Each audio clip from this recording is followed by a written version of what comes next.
सृष्टि जयंत देशमुख, जागृति Awasthi, प्रेमवदा माधलकर and many more. दोस्तों, इन सब यूपीएससी टॉपर्स में दो चीजें कॉमन है। पहला, सोशियोलॉजी ने इंपॉर्टेंट रोल प्ले किया इनकी सफलता में, एंड दूसरा, इन्होंने स्लीपी क्लासेस का कंटेंट या फिर टेस्ट सीरीज फॉलो की। दोस्तों, हम अपने सोशियोलॉजी के कोर्सेज में आपको ना सिर्फ रैंक ओरिएंटेड कंटेंट प्रोवाइड करते हैं, बल्कि करंट अफेयर अपडेट्स भी साथ साथ ही देते हैं। दोस्तों, आंसर राइटिंग के लिए 120 से ज्यादा क्वेश्चंस हैं, आप उनको लिखिए, इवैल्यूएट करवाइए, फीडबैक लीजिए। अगर डाउट्स आ रहे हैं तो टेलीग्राम पर आप डाउट्स पूछ सकते हैं, and to top it all, 1-on-1 mentorship भी अब आपको अवेलेबल करवा दी गई है। दोस्तों, हमारा एक सपना था कि हम देश के ग्रास रूट से टॉपर्स क्रिएट करें, एंड वो पूरा होता जा रहा है। अफोर्डेबल कोर्सेज हैं, एंड अगर आप अभी भी थोड़ा अनडिसाइडेड हैं तो हमारे YouTube पर जाकर सोशियोलॉजी की प्लेलिस्ट देखिए, बहुत से बच्चे फॉलो करते हैं। एंड उसके बाद अगर लगता है लेवल थोड़ा रेज करना है, कोर्सेज ज्वाइन कीजिए। तो दोस्तों, मिलेंगे क्लासेस में and afterwards with a top rank. नमस्कार, मैं हूं कृतिका मिश्रा और आप सभी मुझे सुन रहे हैं डीकेटी प्लेटफॉर्म पर। मैंने ऑल इंडिया रैंक 66 इस बार यूपीएससी सीएससी एग्जाम में प्राप्त की है और साथ ही हिंदी माध्यम से ये देश में पहली रैंक है। बहुत सारे लोगों की ये प्रश्न आ रहे थे कि स्ट्रैटेजी क्या होनी चाहिए और इस परीक्षा को हिंदी माध्यम से किस तरह से पास किया जा सकता है और अच्छी रैंक लाई जा सकती है। तो मैं प्रयास करूंगी अपनी तरफ से कि आपके सभी प्रश्नों का उत्तर इस वीडियो में दिया जा सके। सर्वप्रथम अगर स्ट्रैटेजी की बात की जाए तो मुझे लगता है कि जो सिलेबस है यूपीएससी की वेबसाइट से आप डाउनलोड कर सकते हैं और वही हमारे लिए गाइडिंग लाइट है। आप उसको डाउनलोड करके बार बार पढ़िए जब तक वो याद नहीं हो जाता है, और डेली जब आप अपने टारगेट सेट करते हैं तो उससे पहले एक बार आप सिलेबस को अगर देख लेते हैं तो वो आपके लिए कहीं ना कहीं आपकी दिशा को सही रखने में मदद करता है। और दूसरी बात स्ट्रेटजी में ज़रूरी ये आती है कि आप प्रीवियस ईयर क्वेश्चंस को लगातार फॉलो करते रहें, चाहे वो मेंस हो या फिर प्रीलिम्स हो। जब आप रात के समय एक बार अगर आधे घंटे भी प्रीवियस ईयर क्वेश्चंस को देख लेते हैं तो आपकी जो तैयारी होती है वो सही दिशा में चलती रहती है। और एक और महत्वपूर्ण बात यह है कि इस परीक्षा में उतरने से पहले अगर आप अपनी स्ट्रेटजी या रणनीति को पहले से तैयार कर लेते हैं तो वो आपके लिए मददगार सिद्ध होगा, क्योंकि बिना स्ट्रेटजी के आप इस साइकिल में आ जाते हैं तो कहीं ना कहीं कठिनाइयों का सामना करना पड़ता है। उसके बाद अगर देखा जाए तो ये एग्ज़ाम 3 स्टेप्स में है, प्रीलिम्स, मेंस और इंटरव्यू।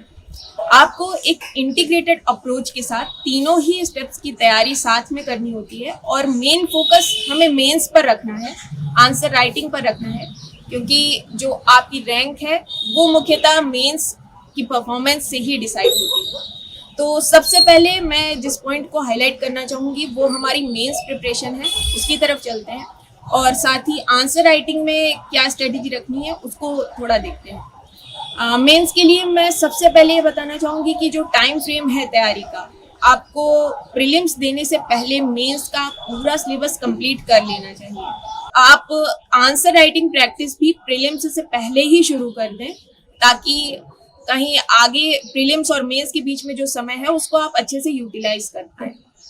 अगर सोर्सेज की बात की जाए, बुक लिस्ट की बात की जाए, तो हिंदी माध्यम में सबसे बड़ी समस्या यही रहती है कि हमें अच्छा मटेरियल उपलब्ध नहीं हो पाता है। ऐसी स्थिति में मेरी जो बुक लिस्ट थी उसको मैं यहाँ शेयर करना चाहूँगी। सबसे पहले GS 1 पेपर को लेते हैं तो उसमें आर्ट एंड कल्चर को देखा जाए तो an introduction to fine arts ये NCERT की बुक है और ये हिंदी में भी उपलब्ध है। तो आप इसको पढ़ सकते हैं, हाईलाइट कर सकते हैं या फिर शॉर्ट नोट्स बना सकते हैं। मैंने इसके शॉर्ट नोट्स तैयार कर लिए थे।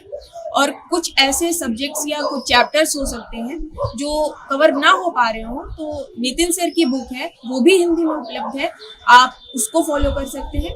आप बुक फॉलो करने की बजाय अगर सिलेबस को ध्यान में रखते हुए उसके हिसाब से अपने शॉर्ट नोट्स तैयार करते हैं तो ज़्यादा अच्छा होगा।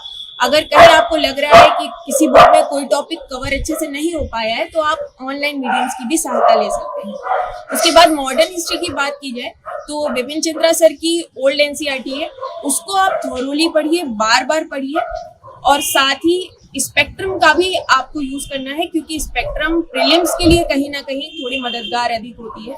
तो जहां आपको ऐसा लग रहा है कि कुछ विषय छूट रहे हैं तो आप प्रीलिम्स के लिए स्पेक्ट्रम को भी अच्छे से फॉलो कर सकते हैं। उसको अगर आप एक बार पढ़ लेते हैं, मैंने एक बार पूरा पढ़ा था, तो कहीं ना कहीं आपको प्रीलिम्स में एलिमिनेशन में भी हेल्प मिल जाती है। तो इस तरह से मॉडर्न हिस्ट्री तैयार हो जाएगी। वर्ल्ड हिस्ट्री का जो सेगमेंट है उसके लिए अर्जुन देव सर की एनसीईआरटी है, उसके मैंने बहुत ही शॉर्ट नोट्स बना लिए थे। लगभग 10 पेजेस में मेरा पूरा वर्ल्ड हिस्ट्री कंप्लीट हो गया था।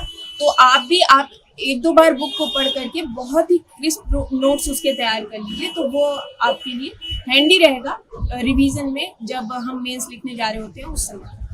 इसके अलावा अगर ज्योग्राफी की बात की जाए तो उसमें एनसीईआरटीज हैं 6th से 12th, और जो 11th 12th की एनसीईआरटी है वो ज्योग्राफी में बहुत इंपॉर्टेंट है, उसको बार बार पढ़िए। साथ में कुछ सब्जेक्ट्स हैं, कुछ टॉपिक्स हैं वो आप जीसी लियोंग से भी कवर कर सकते हैं अगर आपको सुविधा हो, नहीं तो एनसीईआरटीज इनफ है उसमें। साथ में मैपिंग प्रैक्टिस बहुत ज़रूरी है। आप वर्ल्ड मैप और इंडिया का मैप आप 10 से 15 सेकंड में उसको जितना जल्दी ड्रॉ कर सकते हैं उसकी बार बार प्रैक्टिस करिए, क्योंकि मेंस में वो बहुत इंपॉर्टेंट है। और सिर्फ ज्योग्राफी सेगमेंट में ही नहीं, आप इसको यूज कर सकते हैं हिस्ट्री में भी। कहीं भी अगर आपको लग रहा है कि पिक्टोरियल ग्राफ यहाँ दिया जा सकता है तो आप मैप बनाने में जरा भी मत हिचकिचाइए। मैंने हिस्ट्री में भी इवन अगर कहीं पर जैसे आर्ट फॉर्म्स हैं तो उसको इंडिया के मैप पे अगर रिप्रेजेंट कर दिया तो वो एक कैची लगता है और आपको 1-2 मार्क्स एक्स्ट्रा उसमें गेन करने में मदद मिल जाएगी। इंडियन सोसाइटी की जहाँ तक बात है तो उसके लिए भी 11th 12th की एनसीईआरटी है, उसको आप फॉलो कर सकते हैं। साथ में ऑनलाइन मीडियम से मैंने सेगमेंट वाइज नोट्स बना लिए थे।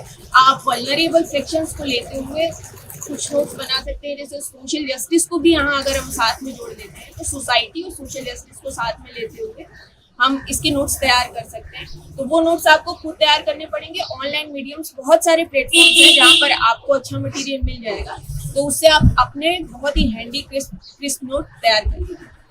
अगर पेपर सेकंड की बात की जाए तो पॉलिटी में एम लक्ष्मीकांत, उसको बार बार पढ़ना है, बहुत बार पढ़ना है। मैंने बहुत बार रिवीजन किया था एम लक्ष्मीकांत का। साथ में जो हमारी करंट अफेयर्स मटेरियल है उसको आप बुकलेट्स ले सकते हैं, आप मेंस 365 ले सकते हैं या फिर कोई और भी अगर उपलब्ध हो, और उसके भी बहुत ही बुलेट पॉइंट्स में आप नोट्स अगर बना लेंगे तो आपको रिवीजन करने में सहायता मिलेगी, क्योंकि 365 को आप बार बार रिवाइज नहीं कर सकते हैं, थोड़ा बल्कि होता है।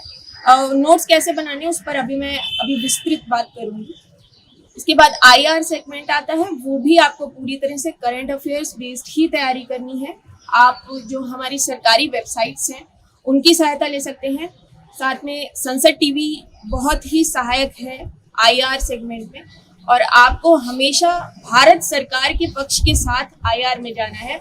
आपको किसी भी तरह से एक्टिविस्ट नहीं बनना है, आप भारत सरकार को रिप्रेजेंट करने जा रहे हैं, तो इस बात का ध्यान रखना है कि अपना समय इधर उधर व्यर्थ ना करें और आईआर को बहुत ही स्ट्रेटेजिक वे में तैयार करें। इन सब के बाद मुझे लगता है कि इकोनॉमी में जब हम आते हैं तो मृणाल सर के नोट्स, वो ना सिर्फ हिंदी माध्यम के लिए बल्कि अगर आपका गुजराती माध्यम है, मराठी माध्यम है, तो मृणाल सर के नोट्स बहुत ही अच्छे हैं, आप उनको फॉलो कर सकते हैं। मैंने उनको ही फॉलो किया था इकोनॉमी के लिए।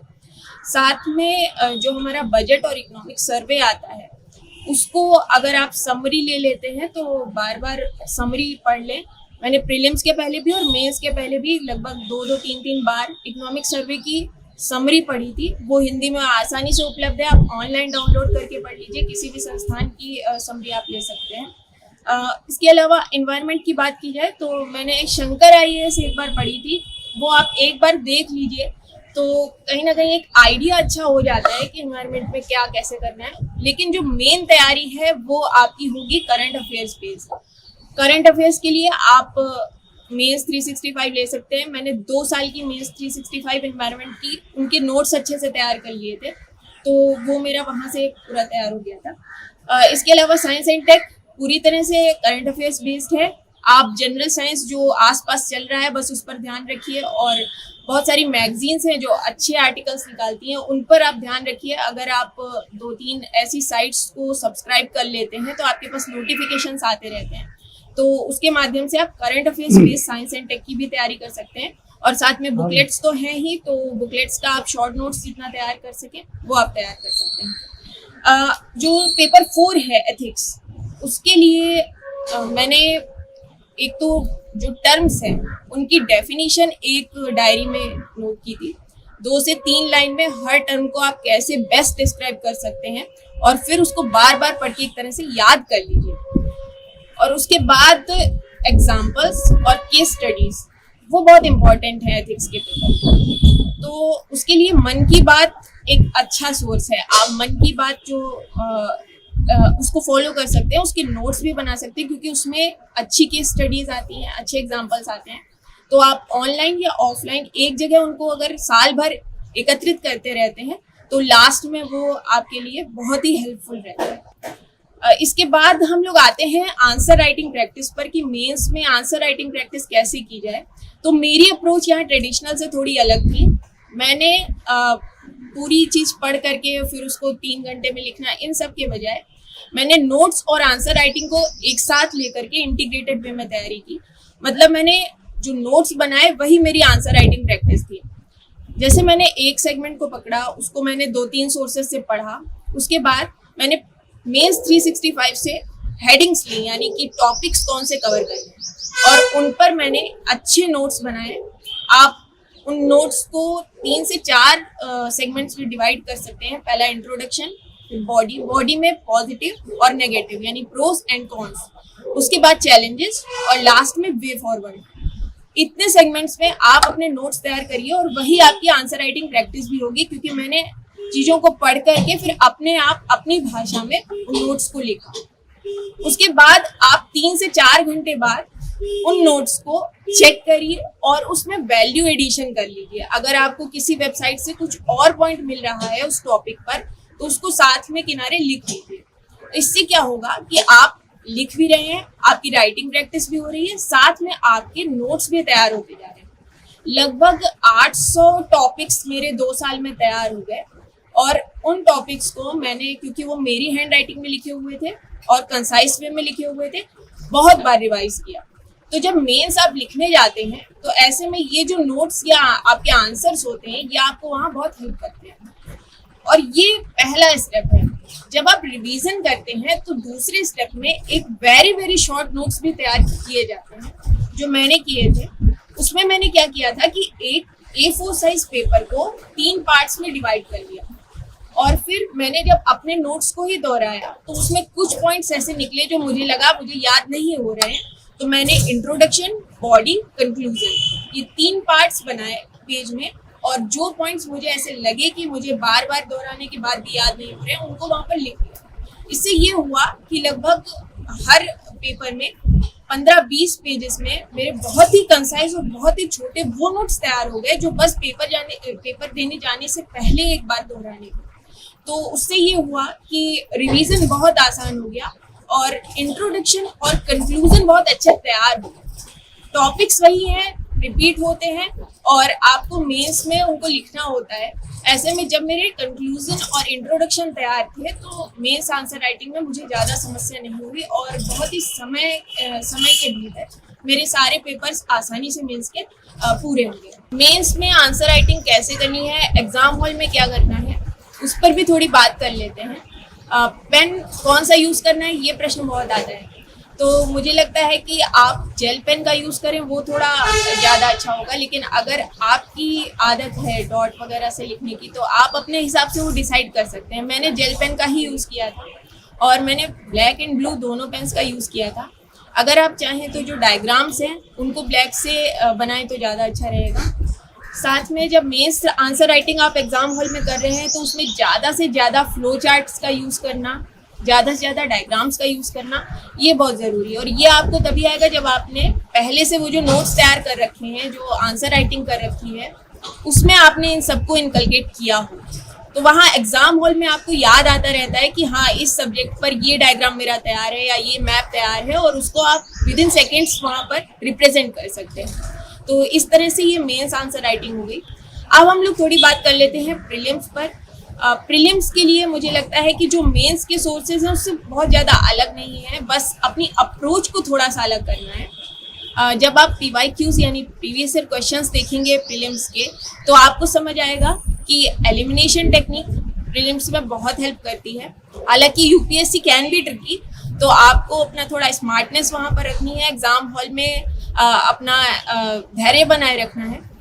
प्रीलिम्स के लिए जो बुक लिस्ट है वो तो सेम ही है, लेकिन जब आप मॉक टेस्ट को सॉल्व करते हैं तो उसको सॉल्व करने से ज़्यादा समय उसको एनालाइज करने में दीजिए। जब आप एनालिसिस करते हैं तो बहुत सारे नए पॉइंट्स हैं जो आपके तैयारी में जुड़ते जाएंगे।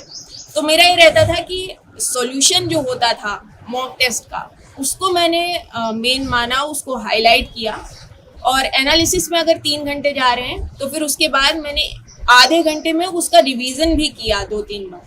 तो अगर आप 20 मॉक टेस्ट ले रहे हैं तो 20 लीजिए, लेकिन उसको बहुत गंभीरता के साथ रिवाइज करिए, क्योंकि मॉक टेस्ट को रिवाइज करना बहुत ज़रूरी है, वही आपके प्रीलिम्स में स्कोर को आगे बढ़ाएगा। टाइम मैनेजमेंट पर भी थोड़ी बात कर लेते हैं। टाइम कैसे मैनेज करना है, डेली शेड्यूल क्या रहना चाहिए।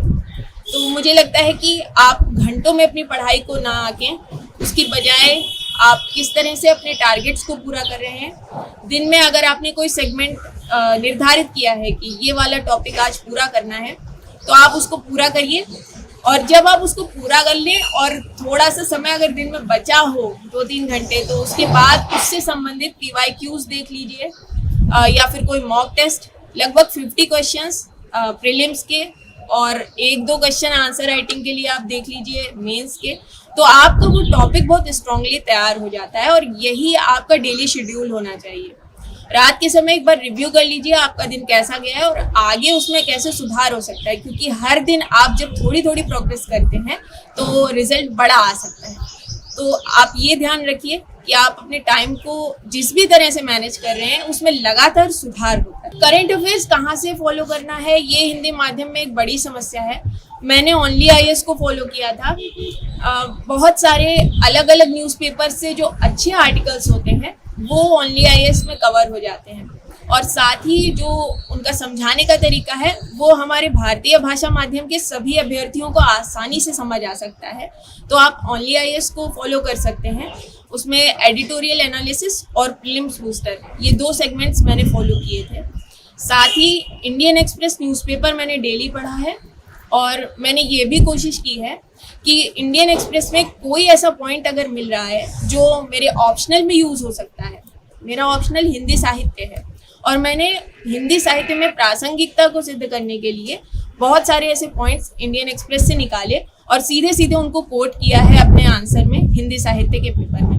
इसी तरह से अगर वैसे तो जो कंपाइलेशंस आते हैं वो न्यूज़पेपर को कवर कर लेते हैं, लेकिन आपको अगर ऐसा लग रहा है कि कहीं कोई पॉइंट बहुत ही इम्पॉर्टेंट मिला है, कोई एग्जाम्पल मिला है जिसे आप एस्से में या फिर एथिक्स में कोट कर सकते हैं, तो एक डायरी बना लीजिए। आप न्यूज़पेपर पढ़िए और उन सारे एनेक्डोट्स को, उनको एग्जाम्पल्स को एक जगह पर नोट करते रहिए, तो वो आपके लिए हेल्पफुल रहेगा। इसके अलावा करंट अफेयर्स की जो मंथली मैगजीन्स आती हैं आप ऑनलाइन डाउनलोड कर सकते हैं, किसी भी संस्था की डाउनलोड कर सकते हैं। मैंने विजन IAS को फॉलो किया था, और आप मंथली कंपाइलेशंस को पढ़िए और उसके बाद उनको हाईलाइट करते रहिए। आप 1 बार या 2 बार उसको रिवाइज कर सकते हैं, लेकिन जो नोट्स हैं वो मैंने PT 365 और मेंस 365 से ही बनाए थे। तो मंथली कंपाइलेशन आप पढ़ने के लिए यूज़ कर सकते हैं। एक आइडिया रहता है, जब आप डेली करंट अफेयर से जुड़े हुए हैं तो आसानी हो जाती है, लेकिन जो अपने नोट्स तैयार करने हैं वो आप 365 से कर सकते हैं। CSET एक महत्वपूर्ण मुद्दा है भारतीय भाषाओं और हिंदी माध्यम के अभ्यर्थियों के लिए भी। तो मुझे लगता है कि प्रैक्टिस CSET में बहुत आवश्यक है। अगर वीक में आप 2 घंटा भी डेडिकेशन के साथ CSET में दे सकते हैं तो वो आपको, क्योंकि सिर्फ आपको कट ऑफ नहीं, इसमें कट ऑफ नहीं होता है, आपको सिर्फ 66 मार्क्स के लगभग लाना है, 66-67, तो वो आसानी से आपका कवर हो जाएगा अगर आप डेडिकेशन के साथ कार्य करते हैं। रीजनिंग है, मैथ्स है, और साथ में जो कॉम्प्रीहेंशन है उसकी प्रैक्टिस ही की जा सकती है। तो आप अच्छे से अच्छी प्रैक्टिस करने की कोशिश करें, तो ये बड़ी बाधा नहीं रहेगी। जो प्रैक्टिस नहीं हो पाती है तो उस समय ऐसा लगता है कि CSET नहीं हो पाएगा, तो आप साल भर थोड़ा ध्यान रखिए, क्योंकि कई बार ऐसा होता है कि पेपर 1 प्रीलिम्स में पास हो जाता है, लेकिन CSET विशेष रूप से हिंदी माध्यम के लिए एक चुनौती बन जाता है। तो प्रैक्टिस को जारी रखिए, इसमें यही किया जा सकता है, उसके अलावा और कोई तरीका नहीं है। प्रीलिम्स में एग्जाम हॉल में क्या स्ट्रेटेजी रखनी है उस पर भी थोड़ी बात करते हैं। अगर आप 80 to 90 क्वेश्चंस कर पा रहे हैं तो ये एक अच्छा तरीका हो सकता है कट ऑफ को पार करने का, लेकिन ये सबकी स्ट्रेटेजी अलग अलग भी हो सकती है। तो जब आप मॉक दे रहे हैं तो जो एक कंपोजिट मॉक आता है जिसमें एक तरह से जो प्रीलिम्स में आप फेस करने वाले हैं उसी को उस मॉक में दिया जाता है, सब्जेक्ट वाइज नहीं, सेक्शनल नहीं, कंपोजिट मॉक। उसको आप कम से कम अगर 3 से 4 ऐसे कंपोजिट मॉक करते हैं तो आपकी स्ट्रेटजी तैयार हो जाएगी कि आपका स्कोर कितने क्वेश्चंस अटेम्प्ट करने पर सही आ रहा है, क्योंकि प्रिसीशन सबका अलग अलग होता है। मेरी स्ट्रेटजी थी कि मैं 80 क्वेश्चन से 90 के बीच में करूँगी, और ये मुझे ये भी था कि जब पेपर आएगा सामने तो वहाँ पर ये सुनिश्चित ही हो पाएगी कि किस लेवल का पेपर है। तो मैंने ये भी दिमाग में माइंडसेट बना रखा था कि वहाँ पर त्वरित जो निर्णय है वो लिया जा सके। इसके अलावा मेरा जो सॉल्विंग पैटर्न होता था वो 3 स्टेप्स में होता था। पहले स्टेप में मैं जो क्वेश्चंस 100% मुझको पता है कि इसका आंसर आ रहा है उसको मैं टिक कर लेती थी। साथ में एक वो क्वेश्चंस जिनमें थोड़ा गेस किया जा सकता है, एलिमिनेशन टेक्निक का यूज किया जा सकता है, उनको मैं अपने क्वेश्चन पेपर में साथ में लिखती रहती थी। किसी तरह का मार्क करने की बजाय मेरे लिए सही रहता था कि उसको एक जगह लिख लिया जाए। और तीसरे वो जो बिल्कुल भी मुझे कोई गेस नहीं है और मुझे उसमें वाइल्ड गेस लेना भी नहीं है तो उसको मैं अलग से लिख लेती थी। तो इस तरह से 3 सेगमेंट्स में मेरा पूरा प्रीलिम्स का पेपर डिवाइड हो जाता था। तो पहला तो जो आ रहे हैं उनको आप टिक कर लीजिए, फिर दूसरे में आप एलिमिनेशन टेक्निक का यूज करिए, गेस करिए, क्योंकि बहुत ही स्मार्ट गेसेस यूपीएससी प्रीलिम्स में आवश्यक हैं। जैसे अगर मैं थोड़ा एग्जांपल की बात करूं, एक किसान क्रेडिट कार्ड का एक क्वेश्चन आया था और उसमें था कि आपको शॉर्ट टर्म क्रेडिट की बात की गई थी। तो आप उस क्वेश्चन को एक बार देखिएगा, बहुत ही स्मार्टली अगर आप उसमें इतना ध्यान दे सकते हैं कि जब आप वेयर हाउसेस बना रहे हैं, जब आप कोई ड्यूरेबल एसेट क्रिएट कर रहे हैं तो उसके लिए लॉन्ग टर्म क्रेडिट की जरूरत होगी शॉर्ट टर्म की बजाय, और उस ऑप्शन को अगर आप स्मार्टली एलिमिनेट कर ले जाते हैं तो आपका सही आंसर आ जाता है। तो इस तरह से एलिमिनेशन टेक्निक का यूज करके आप प्रीलिम्स में थोड़े गेस करिए, वो जरूरी है क्योंकि वहां आपकी स्मार्टनेस ज्यादा चेक हो रही है। और साथ में वाइल्ड गेसेस बिल्कुल भी मत करिए। जहां आपको लग रहा है कि यहाँ कोई टेक्निक नहीं लग रही है वहां प्लीज उसको छोड़ने में ही समझदारी है। तो छोड़ना 10 क्वेश्चंस 15 क्वेश्चंस आसानी से प्रीलिम्स में छोड़े जा सकते हैं। डेली मेरा शेड्यूल क्या रहता था और मैंने पूरे वर्ष भर कैसे तैयारी की, तो मैं इस बारे में बताना चाहूँगी कि आप जब कोई सब्जेक्ट उठा रहे हैं तो कोशिश करें कि दिन में 2 सब्जेक्ट से ज़्यादा कवर करने की कोशिश ना करें, क्योंकि मेरे साथ ये होता था कि पेस बनाने में ही मेरा लगभग 1 से 1.5 घंटा चला जाता था। तो अगर मैंने एक सब्जेक्ट उठाया है तो मैं ये कोशिश करती थी कि पूरे दिन मैं उसको ही समय दूं और उसको ही बहुत सारे सोर्सेज से, अलग अलग सोर्सेज से PYQs के साथ पढूं और कवर करने की कोशिश करूं। तो आप भी ये देख सकते हैं कि आप 3 से 4 सब्जेक्ट 2-2 घंटे पढ़ रहे हैं, उसकी बजाय ये मेरी स्ट्रेटजी या ये ट्रिक यूज़ कर सकते हैं कि आप एक सब्जेक्ट को फोकस में रख करके एक दिन उसको पूरा दें, क्योंकि हम लोगों का माइंडसेट होता है इतनी जल्दी स्विच करना सही नहीं रहता है। जब आप तैयारी कर रहे हैं उस समय आप आसानी से एक सब्जेक्ट को फोकस में रख करके दिन भर तैयारी करें, लेकिन हाँ जब आप प्रीलिम्स के पास आ रहे हैं या फिर मेंस आप पास आ गया है तो उसमें अपने माइंड को आप थोड़ा ट्रेन कर सकते हैं कि जल्दी जल्दी स्विचिंग हो जाए सब्जेक्ट्स के बीच में। इसके अलावा सोशल मीडिया सबका अपना अपना संदर्भ रहता है। अगर आपको लगता है कि सोशल मीडिया आपको कहीं ना कहीं कूल डाउन होने में और सोशलाइज होने में मदद कर रहा है तो आप उसका यूज़ कर सकते हैं। मैंने पर्सनली सोशल मीडिया का बहुत ज़्यादा यूज़ नहीं किया था प्रिपरेशन के दौरान, और टेलीग्राम ही था वो सोर्स और व्हाट्सएप थोड़ा बहुत, जिसके माध्यम से मैंने सोशली थोड़ा एक्टिव रहने की कोशिश की। बाकी मेरा इसमें कोई ज़्यादा एक्टिवेशन था नहीं। आप अपने हिसाब से देख सकते हैं। अगर आपको लग रहा है कि समय बहुत बर्बाद नहीं हो रहा है तो आप आसानी से सोशल मीडिया में भी एक्टिव रह सकते हैं। ऐसा कोई हार्ड फास्ट रूल नहीं है। एग्ज़ाम के दौरान आपको हेल्दी रहना है, फ्रेश रहना है, अच्छी नींद लेनी है, साथ में आप फ्रूट्स वगैरह लेते रहें, क्योंकि बहुत ज़्यादा ज़रूरत होती है कि आपका माइंड फ्रेश अप रहे और आप एनर्जेटिक फील करें। तो मैंने अच्छी नींद की कोशिश की थी, और साथ में प्रीलिम्स के पहले मुझे लगता है कि एक रात पहले 2 रात पहले नींद आना बंद ही हो जाती है।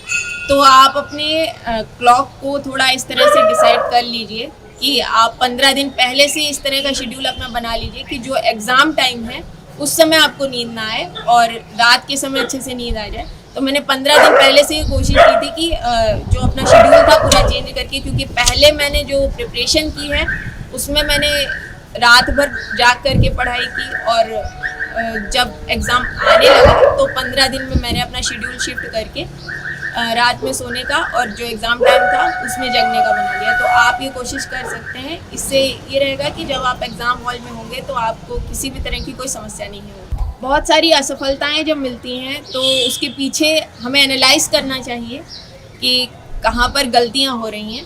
गलतियाँ मुझसे भी हुई हैं। बहुत सारा ऐसा मटेरियल है हिंदी माध्यम में जो आपको उपलब्ध हो सकता है लेकिन उसकी कोई गुणवत्ता कम है या उसकी महत्ता कम है, तो इस बात को थोड़ा ध्यान रखें। फिर जैसे मैंने कुछ टॉपर्स की टॉक सुनी, DKT प्लेटफॉर्म का भी यूज़ किया और उसके माध्यम से मैंने जो सोर्सेस थे उनको फिर चयनित किया।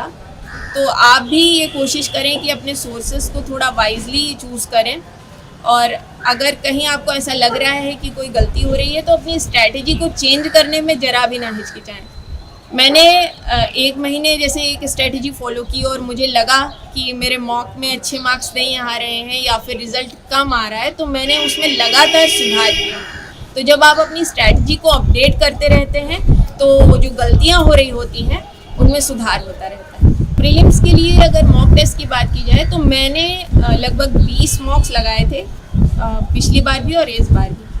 आप भी लगभग 20 से इससे ज़्यादा मॉक्स मुझे नहीं लगता लगाने चाहिए, क्योंकि आपको उन मॉक्स को रिवाइज भी करना है। तो कोशिश करें कि जितने भी आप मॉक्स लगा रहे हैं उनको रिवीजन पर आप ज़्यादा ध्यान दें और मास हिस्टीरिया के पीछे ना भागें कि सब लोग अगर 50 मॉक टेस्ट दे रहे हैं तो मुझको भी 50 देने चाहिए, डेली एक मॉक टेस्ट देना चाहिए। इस तरह से ना अपनी प्रिपरेशन को गति दें। आप उसकी बजाय जितने भी मॉक्स लगाएं उनको बार बार रिवाइज करें। मेंस में जैसा कि मैंने बताया कि टेस्ट सीरीज़ की बजाय मैंने 365 पर फोकस किया, वहाँ से टॉपिक्स लिए और उनकी डिटेल्ड नोट्स बनाए। तो आप भी ये कर सकते हैं कि आंसर राइटिंग को नोट्स मेकिंग के साथ इंटीग्रेट कर लें और मेंस की इस तरह से तैयारी करें। उसके लिए मैंने टेस्ट सीरीज़ का यूज़ किया, लेकिन सिर्फ माइंड मैप्स बनाने में, क्वेश्चंस को फ्रेम करने में, क्योंकि मेरे नोट्स जो थे वो 365 के आधार पर पहले से तैयार थे। इंटरव्यू के लिए मैंने बहुत सारे कोचिंग इंस्टीट्यूट्स में मॉक टेस्ट के लिए अप्लाई किया था। साथ में करंट अफेयर्स की कुछ क्लासेस भी कोचिंग इंस्टीट्यूट्स के माध्यम से ली थी। और डैफ की प्रिपरेशन सबसे ज़्यादा इम्पॉर्टेंट होती है। ऐसे में आप भी किसी कोचिंग इंस्टीट्यूट से या फिर अपने किसी सीनियर से थोड़ा एडवाइस ले करके अपने डैफ को बहुत अच्छे से तैयार करें। उसमें जो भी टर्म्स आप यूज़ कर रहे हैं वो एक तरह से आपका फेस है बोर्ड के सामने, तो आप उसको जितने अच्छे से रिप्रेजेंट कर सकते हैं और फिर जो आपकी प्रिपरेशन है उसको भी पूरी तरह से डैफ बेस्ड रखें। अगर आपने कोई अपनी हॉबी, जैसे मैंने अपनी हॉबी अगर क्रिएटिव राइटिंग रखी है, तो मेरा जो रियल इंटरव्यू था यूपीएससी बोर्ड में, उसमें क्रिएटिव राइटिंग से बहुत सारे क्वेश्चंस पूछे गए। मेरा बालश्री अवार्ड था तो उससे भी चेयरपर्सन मैम ने क्वेश्चंस पूछे। तो जब आप अपने डैफ को तैयार कर रहे हैं तो उसके एक एक टर्म की पूरी नॉलेज आपको होनी चाहिए। कहीं से भी ऐसा नहीं लगना चाहिए कि आपने डैफ में कुछ भी ऐसे ही लिख दिया। तो डैफ बेस्ड आपकी इंटरव्यू प्रिपरेशन होगी तो ज़्यादा अच्छा रहेगा। मॉक्स हेल्प करेंगे आपकी अगर मॉक बोलते समय किसी तरह की इशू आ रहा है या कोई बात है तो वो आपको मॉक से पता चल जाएगा। तो आप अगर 2-3 मॉक्स दे देते हैं तो कहीं ना कहीं आपको वो हेल्प हो जाती है। इंटरव्यू में इस बात का भी आप विशेष ध्यान रखिए कि जब आप मॉक देने के लिए जा रहे हैं तो सामने से आपको बहुत सारी एडवाइसेस मिलती हैं। कुछ लोग कहते हैं आप थोड़ा मुस्कुराइए, कुछ कहते हैं आप ज़्यादा मुस्कुरा रहे हैं, कम मुस्कुराइए। तो इस तरह से जो बातें होती हैं उस पर थोड़ा ध्यान कम देते हुए आपको यूपीएससी बोर्ड के सामने बिल्कुल नेचुरल रहना है। आप जितना ज़्यादा खुद को रिप्रेजेंट कर पाएंगे वो ज़्यादा अच्छा होगा। अगर सामने से एडवाइस आ रही है तो उसमें भी आप अपने डिस्क्रिशन का यूज़ कर सकते हैं। विवेक के साथ आपको जो लग रहा है कि फॉलो किया जा सकता है उसको फॉलो करिए। कहीं से भी आर्टिफिशियल पर्सनैलिटी नहीं लगनी चाहिए यूपीएससी बोर्ड के सामने। आप जैसे हैं, आपने जिस माध्यम से पढ़ाई की है, आपकी जो पृष्ठभूमि है, पूरे कॉन्फिडेंस के साथ आप स्वयं बन करके यूपीएससी बोर्ड के सामने जाइए, ना कि कोई और। साथ में थोड़ा यूट्यूब में इंटरव्यू के संदर्भ में बहुत सारी बातें होती हैं जो सही नहीं हैं। बहुत सारे ऐसे प्रश्न आते हैं कि सीढ़ियाँ कितनी थी या अंडे का छिलका, पता नहीं कैसे कैसे क्वेश्चंस यूट्यूब पे रहते हैं। तो ये सब कुछ सत्य नहीं है। बहुत ही सामान्य वार्ता होती है यूपीएससी बोर्ड में जब आपका इंटरव्यू होता है, तो इस बात को थोड़ा ध्यान रखें। बहुत ही नेचुरल सामान्य बातचीत होती है, तो इस तरह के जो बातचीत है उसको फॉलो नहीं करना चाहिए जो यूट्यूब पे बहुत प्रचलित है।